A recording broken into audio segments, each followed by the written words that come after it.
All right, racers. This is our first episode of a new podcast, and it's basically a PR podcast. And our very first guest is Hunter Pickett. Hunter, say hello. Hello. How's everybody doing? We are doing well. How are you? I'm doing great. Thanks for having me on, Jason. It's a pleasure. Yeah, no problem. Thanks for being my first test subject for this style of podcast. Basically, what we're putting together here is it's a commission podcast. But instead of doing the boring, this is how great we were last weekend press releases that get kind of spammed out to everybody. I want to reach out to the different teams, the different drivers, and get their perspective from their latest races. And here we are with Hunter Pickett. Great. I think it's a great idea. It'll be fun to see how this evolves. Yeah, again, it just try to put a little bit different spin on it. So let's give everyone a little bit of introduction on yourself. You're 25 years old. You're from the East Bay. You're married. You have a kid on the way. I do. Yeah, the kid is due in about September 15th is the date. But we'll see if it comes on that day because there's supposed to be a Sonoma race close to that weekend. So there is. Yeah, you better not get away of that. Yeah, how's that going to work out? Are you going to try to induce labor or delay labor based on the race schedule? No, I told the doc that you better be coming out pretty soon. So he's no, I'm just kidding. We'll get to it when we get to it, but if I'm able to make the race, that would be fantastic. That's the goal. But obviously, there's life-occurring things that happen. But we'll see. We'll see how it goes, Jason, Yeah. That'll be exciting to see. Yeah, hopefully everything works out where, I hate to say it, but where you can get your racing in and deliver a healthy baby. Mm-hmm. Exactly. Yeah, that's exciting stuff. And so this first episode, this is brought to you by SwedeTech Racing Engines. And you can check out more information at SwedeTech at swedetechracing.com. And they're basically commissioning a podcast that's a PR. And we're going to talk about your experience with SwedeTech, your last race. We're going to talk about Team GFC, you run for Gary Carlton. And is there anything you want to talk about or that you want to drop in? I don't have any burning desires that I need to talk about. Whatever you want to bring up, Jason, it's game on. So perfect. Okay, well let's start with the top of my checklist. Again, SwedeTech Racing, thank you for your support of this podcast. You're the inaugural sponsor, and we'll see how this whole format goes. And you're running with GFC Karting, which is Gary Carlton. You've been on his chassis for, 2 years now? Yeah, around there. Yep. And you're racing, I know you have Miami products. I know you have Vortex products in your trailer.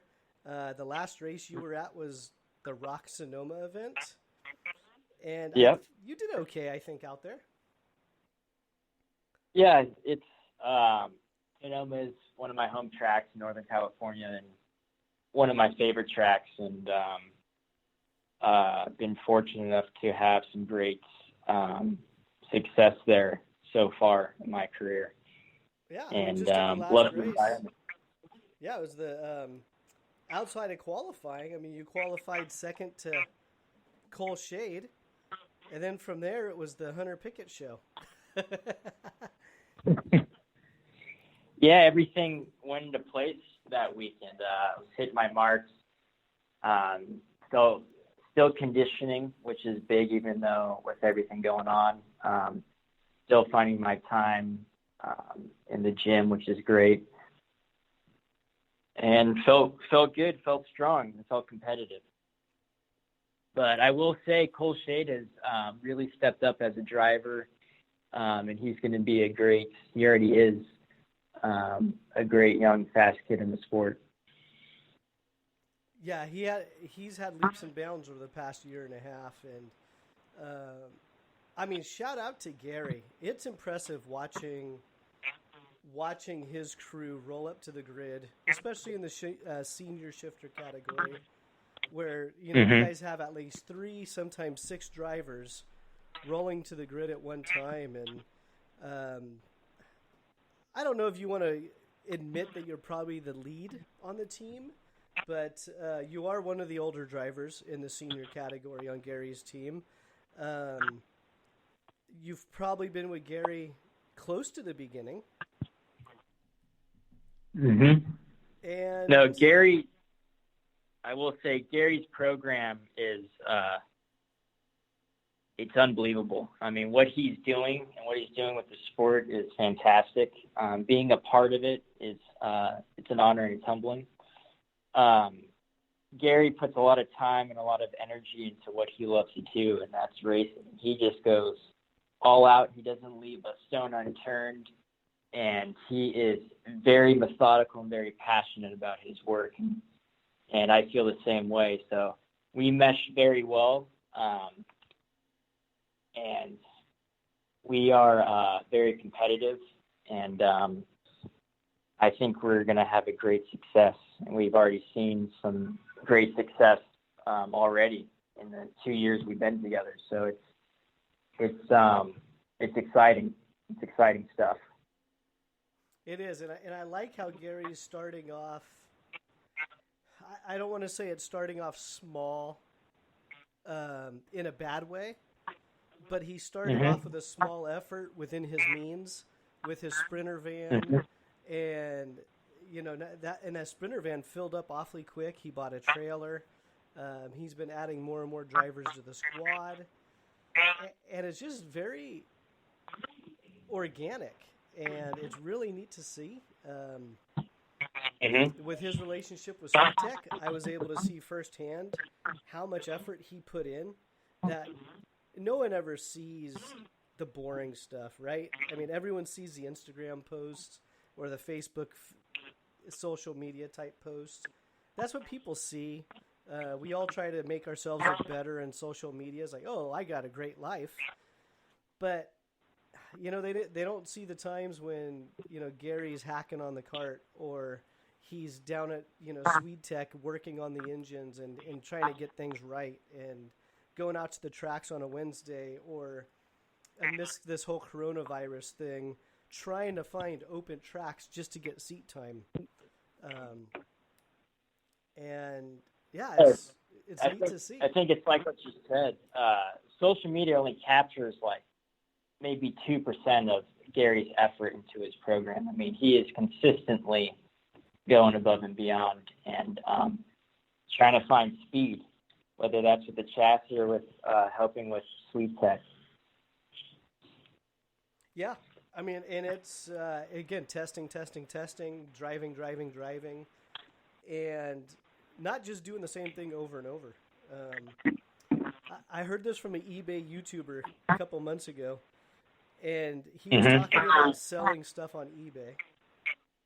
And he says, if you've done the same exact thing for 20 years, that doesn't mean you have 20 years of experience. and it just kind of hit me. It's like, wow, that's a pretty powerful statement. And yes, that is powerful. Very powerful. And it's great to see just the success you guys have. Now, cut me off if I'm completely wrong, but from my perception, looking at your personal program, it doesn't look like you're using karting as a stepping stone to get into cars. Is that factual or false? I would say that's the correct statement. I mean, you have your own occupation going on. You're I guess all feed in with your business, and karting is truly a passion and a hobby of yours. But let's not just overlook. I mean, you actually did some Formula car stuff. Are we allowed to talk about Grandpa and his racing career?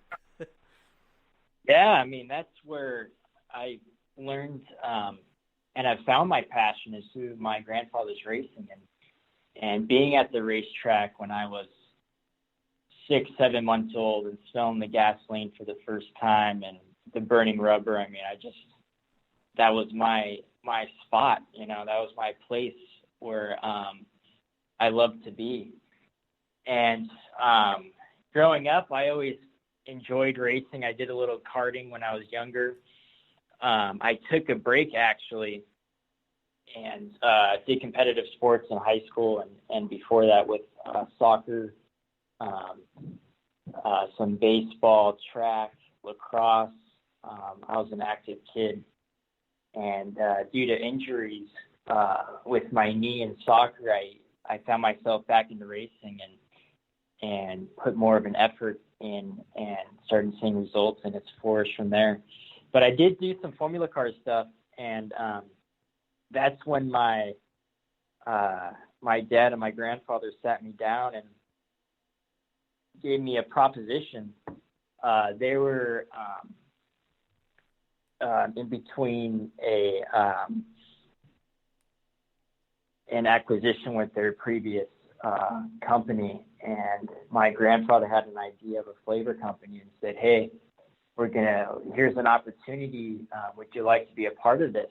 And he said, or if you wanted to do the racing route, then we need to hit it heavy and really try to push to be in a top series. And I thought about it for a long time. It was a very hard decision of mine, and I chose the business route. And I'm very fortunate to still be able to race karts. It is a huge passion of mine, and it's a big outlet for me too. Work comes with its own stress and its own life experiences, and to be able to go to the track and be with the great Sweet Tech guys and the Gary Carlton team and get away from all that is a huge, huge positive for me in my life. So walk us through that.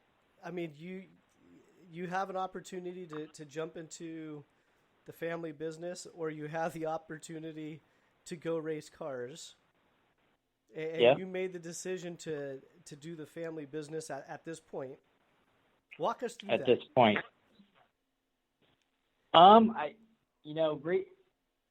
What do you mean? How do you want me to explain that? Walk me through my decision making. I think a lot of people are sitting there listening is like, dude, I would have grabbed my helmet and jumped in a car. I hear you. I thought more big picture. My grandfather, when he was younger, he kind of had the splits, very similar situation with his racing experience. And for me, I was thinking more with my family and this opportunity and my children, my wife, and the life for them, and looking at racing as a whole and seeing the opportunity there. And there is great opportunity in racing. And there's also a great opportunity in being part of this family company. And that's one, it's no guarantee that it's going to be successful. There's always risks in anything we do. But they're very methodical. They're very experienced in starting businesses. And I felt comfortable taking that risk with them, and I was very honored to be a part of it. And really what it came down to was, and at the time I wasn't married and I didn't have children, but thinking about them and thinking what's my life going to look like when I am 60, 70 years old, and I do take that route racing, or I do take that route working for the family business. And to me, I never wanted to shut that door on the family business. And I think in the back of my mind, if I work really hard, and I'm still working very hard at the family business, and racing might be on the horizon for me. I'm still young. I'm still 25 years old, and there's still huge opportunity, there.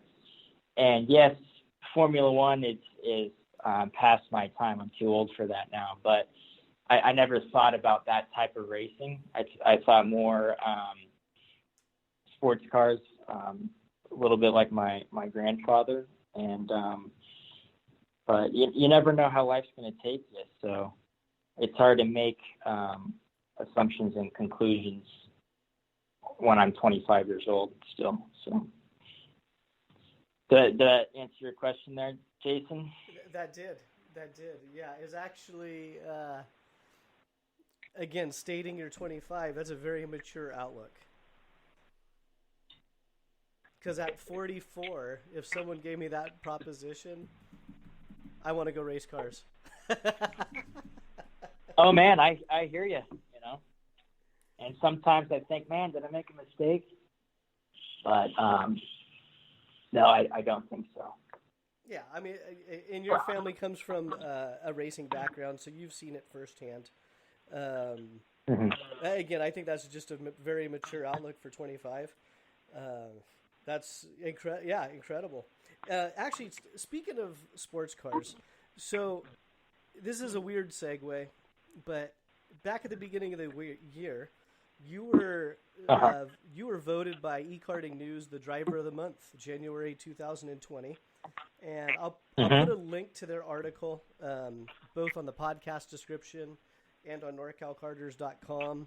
I'll write up a little article with a link so listeners can go back and review that, because they asked you a bunch of questions.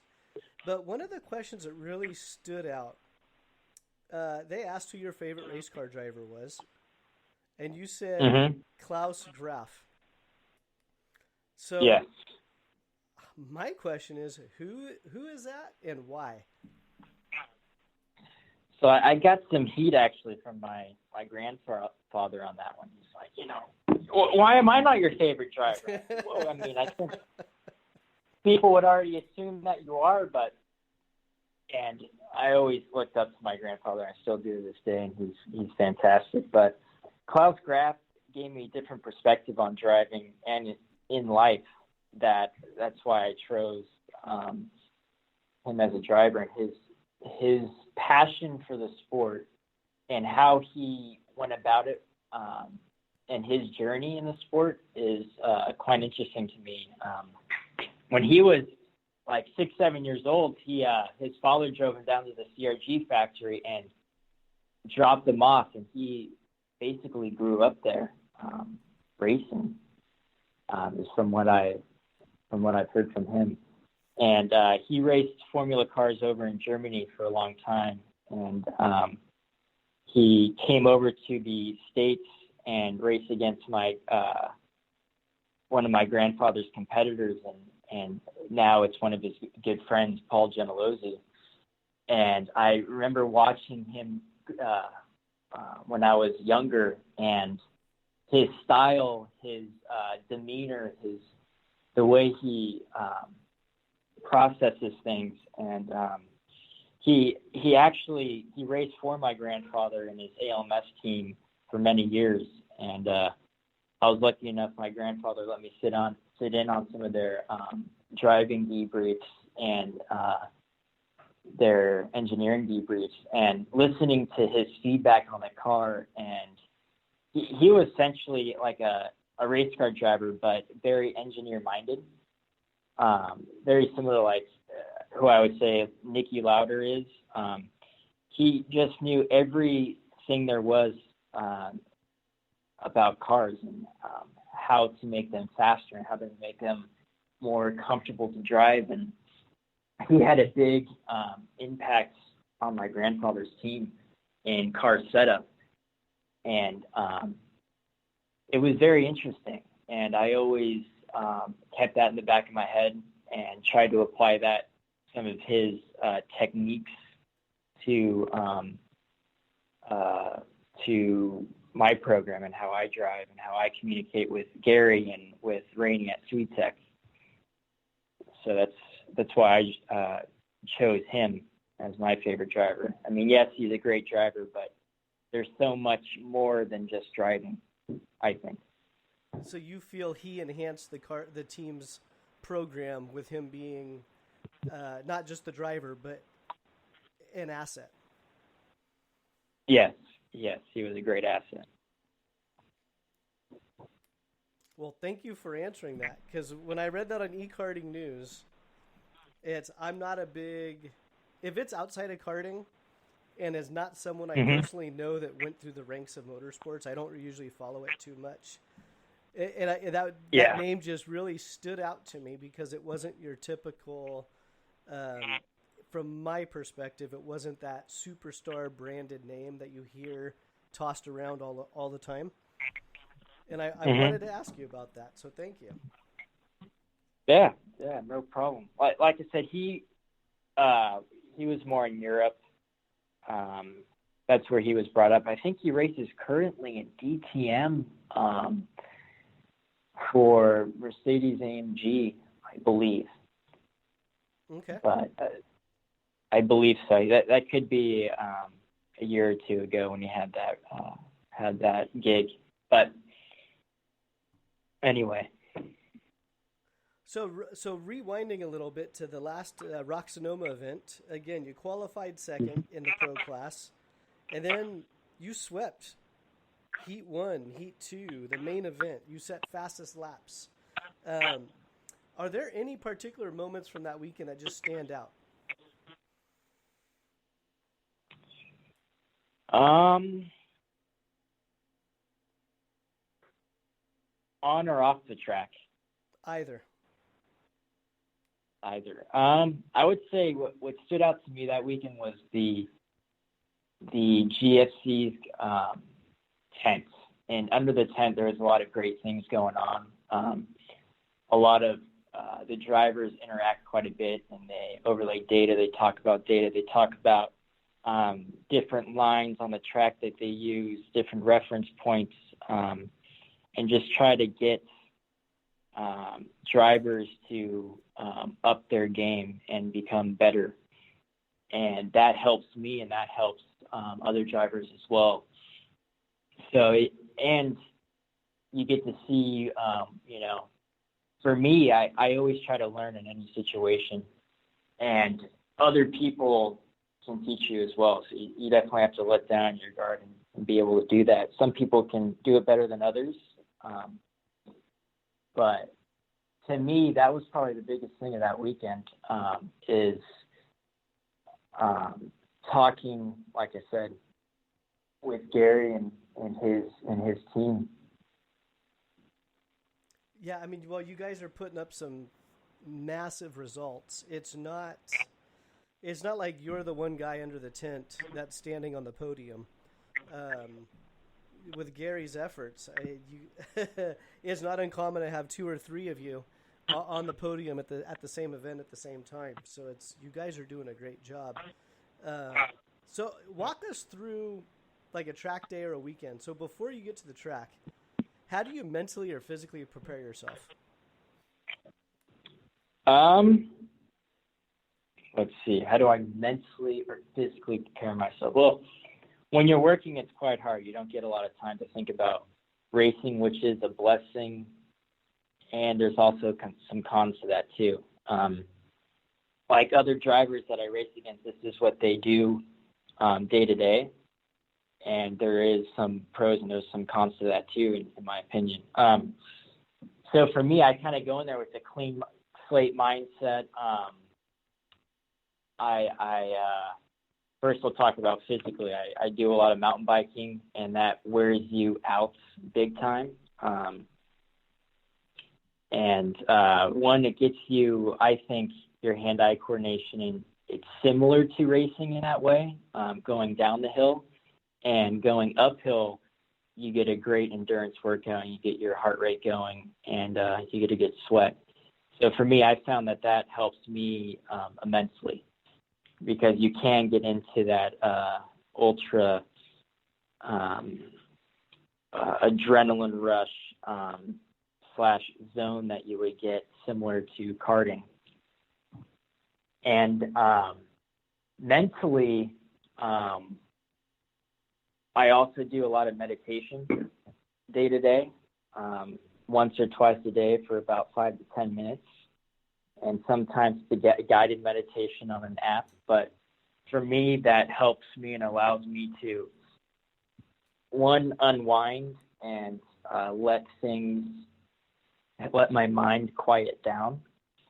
And I've also found that it helps me a lot preparing for a race as well, getting the jitters out, getting that stress out, being able to relay the sensations of the cart back to, like I said, Gary or Rainey. And that is huge.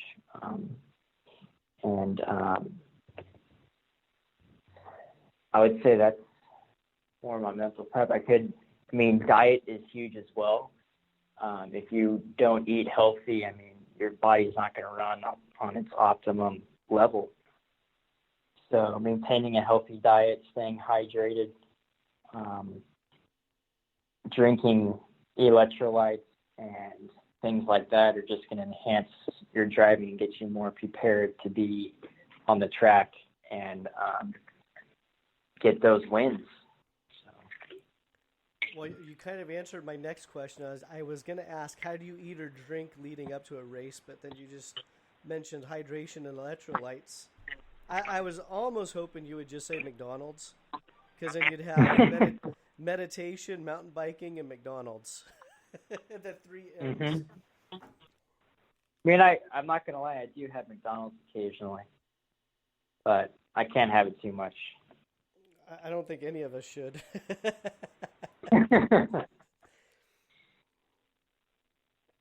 Now, when you're at the track, what would you say your general style is?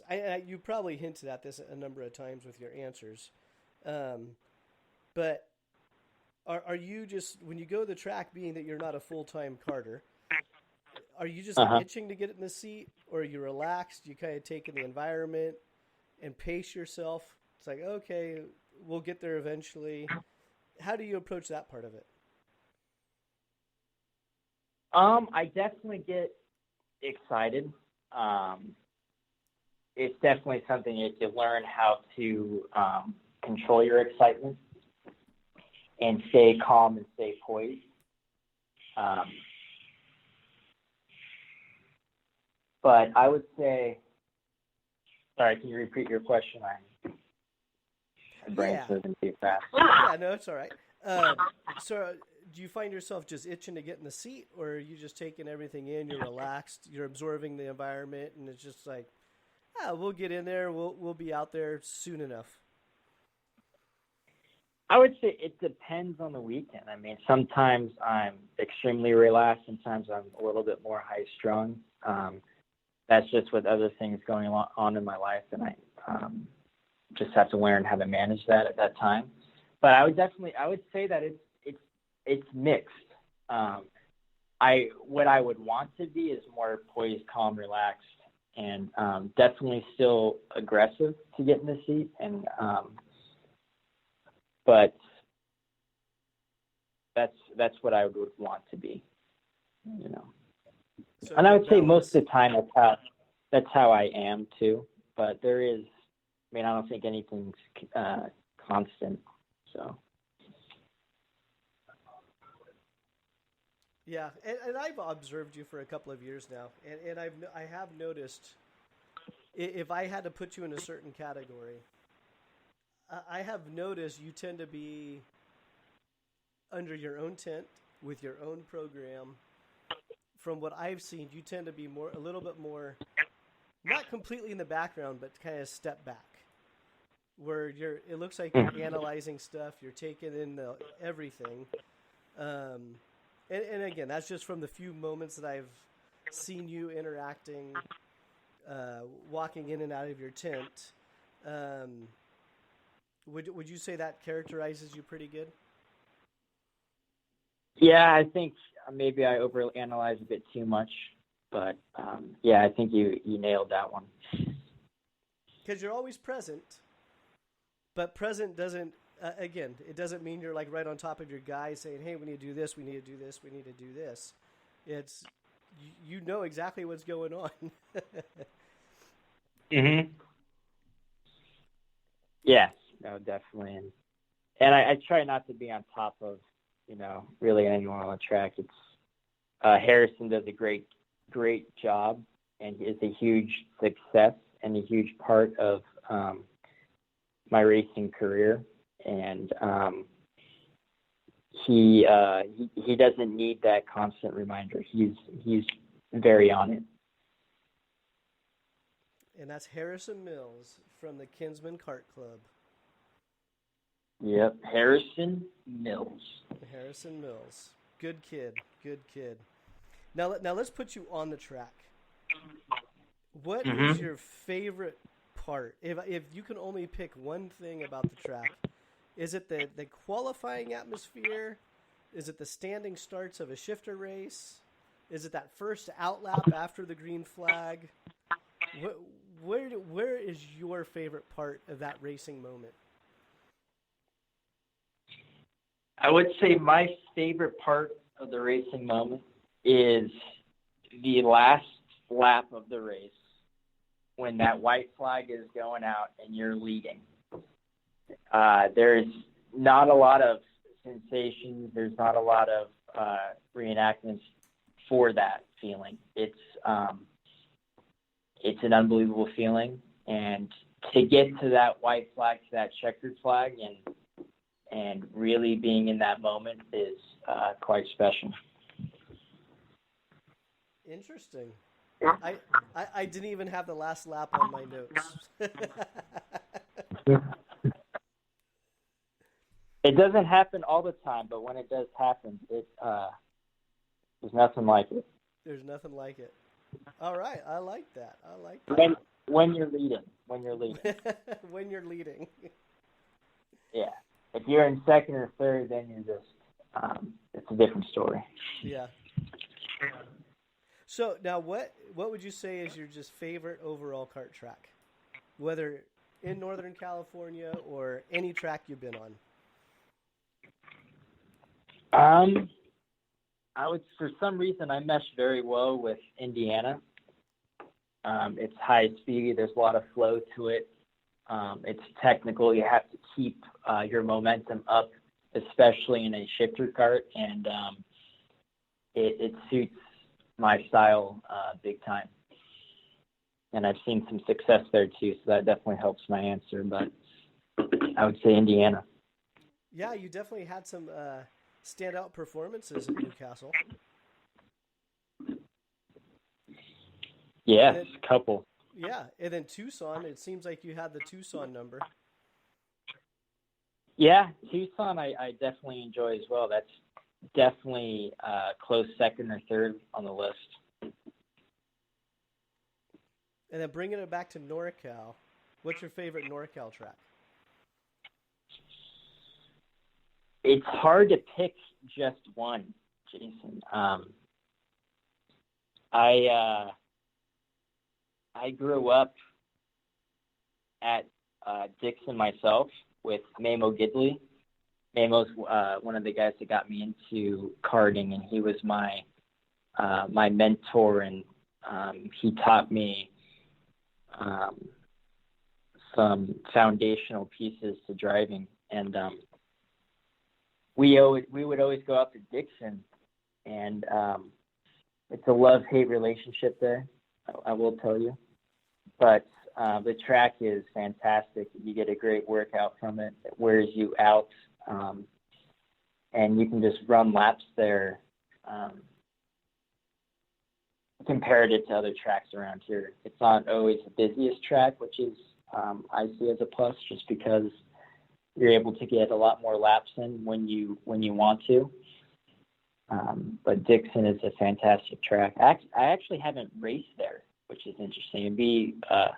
It's only like a 28-second lap time, but it's a fantastic track. And/or Sonoma, of course. Sonoma's a great track too. I've raced that track.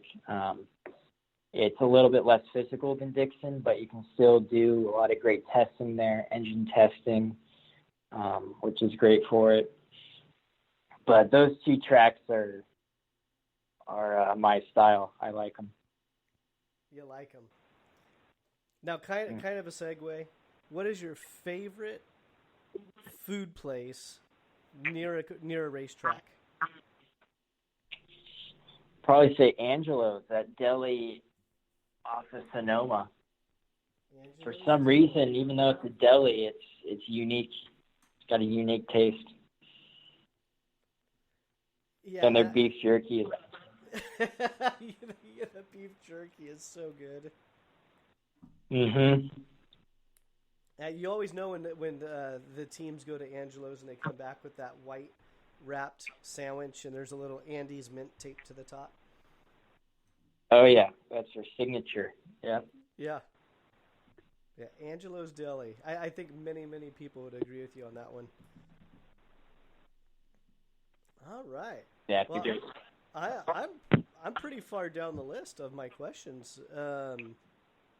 Is there anyone you want to thank? Is there anyone you want to mention? Is there any shout outs you want to do? Do you have any sponsors you want to cover?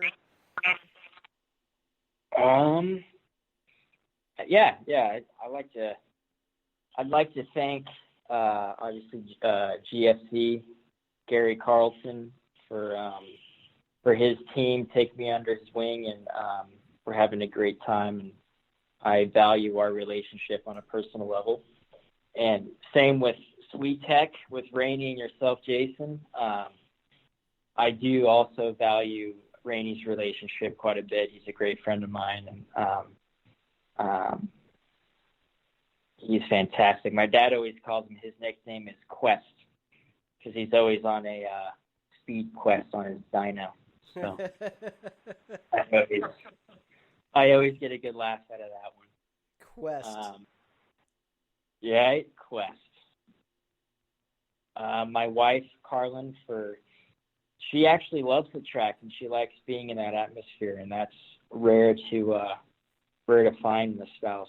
So I really value that. And my parents for always supporting me and loving me for what I would like to do in life. And my grandparents, they're a huge part of my life and a huge part of my racing life too. And idolizing him as a kid and still to this day. Mamo Gidley. Mamo got me into and was pushing my grandfather to have me get in the kart and to get the racing craft down in a go-kart. And he's always a great buddy of mine and lifelong friend. And love that guy. And some sponsors I like to thank and for helping me stay on the track is Europa Sports and Proform Laboratories. And of course, Harrison Mills. I mean, I can't talk enough great things about Harrison, and I would not be where I am today in my racing and without Harrison. So he's a key to my small racing career. Well, tell us a little bit about Europa Sports and Proform Labs. Sure. So Europa Sports is a distribution company for nutrition products into gyms. So if you walk into a gym, they're out of North Carolina. If you're walking into a gym, whether that be a 24, et cetera, they would be the one to get their nutrition products there. And my father grew a great relationship with the founders there, and they supported me with my passion to race and supported me for many years. And big thank you for that, for giving me the opportunity and the tools to do what I love. And Proform Labs is a company out of Benicia, And again, he's a big family friend to my father and a big family friend to my grandfather. And they manufacture and package a lot of nutrition products. So they actually do the blending of, say, protein powders or pre-workouts, green beverages, superfoods, things like that. Okay. They do the blending and the packaging for them to get it onto their shelves and to get it onto the trucks and to just distribute them. So do they have a protein drink that tastes like a Big Mac and fries? I don't think they have one of those yet, but that would be interesting. That would be interesting. It actually, in hindsight, sounds pretty disgusting, but I don't know. It just had to tie in the McDonald's thing to the conversation. Yeah, McDonald's is my father's favorite restaurant. Grew up at McDonald's. I'm actually surprised to hear that. That is Jason. Taco Bell and McDonald's that's my father in a nutshell.